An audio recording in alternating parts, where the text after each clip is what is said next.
Assalamualaikum warahmatullahi wabarakatuh. Salam Om Swastiastu, Namo Buddhaya. Perkenalkan, nama saya M. Afifur Rahman, mahasiswa semester 3, Prodi Ilmu Hukum, Fakultas Hukum, Universitas Trunojoyo Malang. Kali ini saya akan membahas sebuah artikel mengenai sebuah kasus pelanggaran HAM, yakni tentang pemerkosaan di wilayah Kabupaten Bojonegoro, Provinsi Jawa Timur.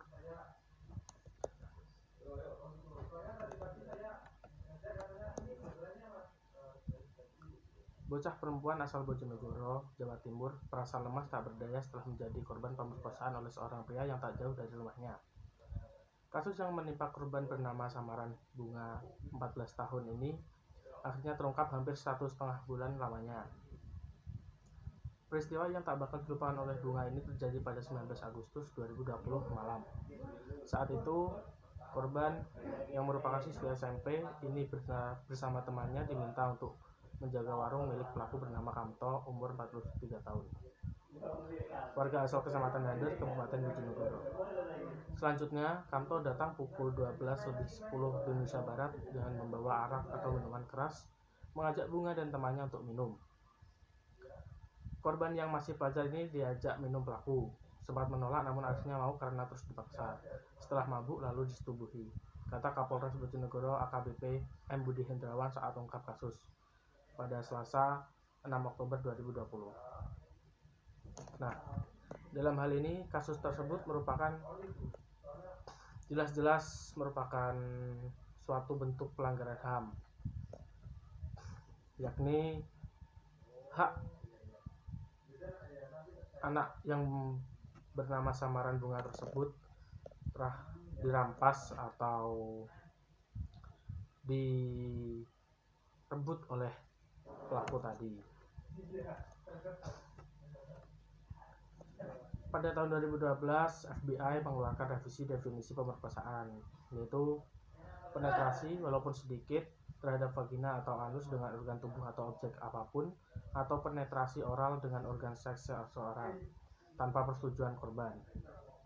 Dapat digarisbawahi, tanpa persetujuan korban tersebutlah yang merupakan garis besar pelanggaran HAM tersebut.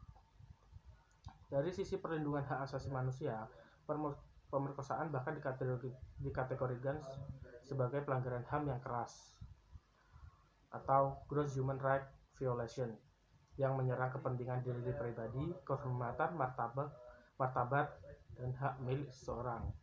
Maka dari itu, sanksi berupa hukuman harus diubah dari hukuman penjara 10 tahun hingga 15 tahun yang tertuang dalam Undang-Undang Nomor 23 Tahun 2002 harus menjadi hukuman penjara yang lebih berat, yakni minimal 20 tahun dan maksimal hukuman penjara seumur hidup, sebagaimana yang telah ditetapkan sebagai undang-undang dengan Undang-Undang Nomor 17 Tahun 2016 tentang penetapan peraturan pemerintah pengganti Undang-Undang Nomor 1 Tahun 2016 tentang perubahan kedua atas Undang-Undang Nomor 23 Tahun 2002 tentang perlindungan anak menjadi Undang-Undang Nomor 17 Tahun 2016. Maka pemerkosaan anak termasuk anak kandungnya dapat dijerat pasal 81 ayat 3 Perpu 1 Nomor 1 Tahun 2016 Jo pasal 76B Undang-Undang Nomor 35 Tahun 2014 pasal 76B Undang-Undang Nomor 35 Tahun 2014. Setiap orang dilarang melakukan kekerasan atau ancaman kekerasan, memaksa anak melakukan persetubuhan dengannya atau dengan lain.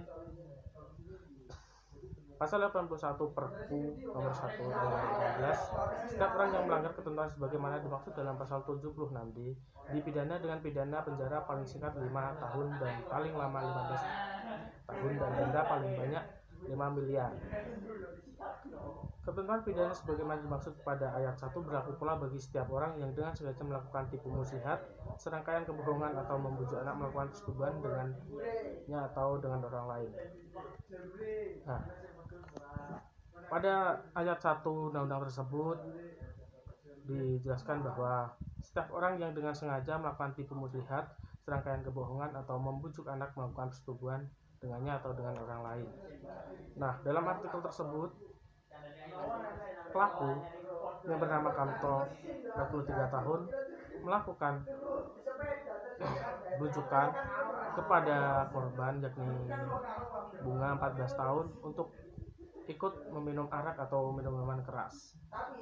Nah, setelah mabuk, lalu si korban disetubuhi. Lalu kasus ini baru terungkap setelah 1,5 bulan, saat korban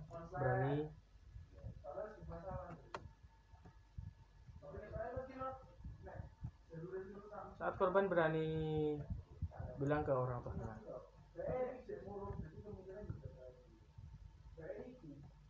Pelanggaran HAM seperti ini sering terjadi di mana saja, dikarenakan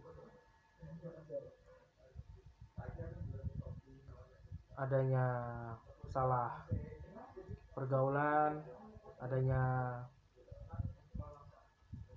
kurang perhatiannya orang tua. Sebenarnya banyak faktor yang mempengaruhi tentang hal tersebut. Ya, salah satunya tadi.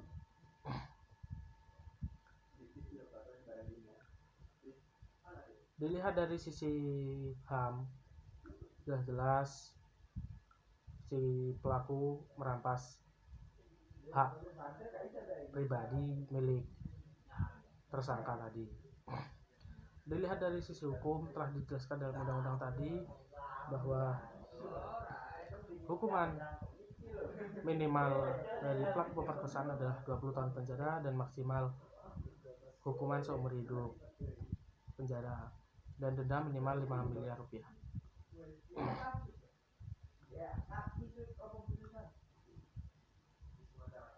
Sepertinya cukup itu yang dapat saya sampaikan. Kurang lebihnya mohon maaf. Saya ucapkan terima kasih. Wassalamualaikum warahmatullahi wabarakatuh.